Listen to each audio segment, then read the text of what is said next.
আসসালামু আলাইকুম। সবাই ভালো আছেন এবং সুস্থ আছেন। আমরা আজকে নতুন একটা লোগো ক্রিয়েট করা দেখব। খুবই সিম্পল। আমরা এলিমেন্টস এ চলে যাই।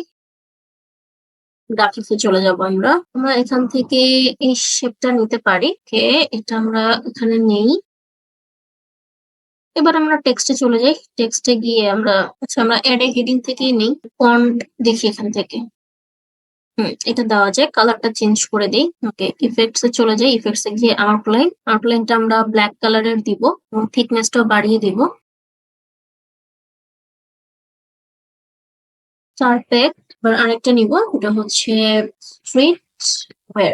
এই ফন্টটা আমরা ব্ল্যাক কালারের নিব এবং স্পেসিংটা বাড়িয়ে দিব আমরা। স্পেস যেহেতু বাড়াচ্ছি, ফন্টের সাইজ অবশ্যই আমরা কমিয়ে দিব এবং এখানে অ্যালাইনমেন্টটা আমরা একটু এখানে ঠিক করবো এখন।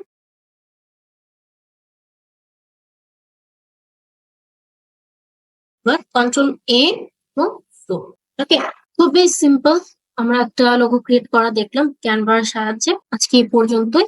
নেক্সট ডে অন্য কোনো ব্র্যান্ড নিয়ে কোনো একটা ভিডিও আমরা শীঘ্রই দেখতে পারবো। Till then, take care. আল্লাহ হাফেজ। আসসালামু আলাইকুম।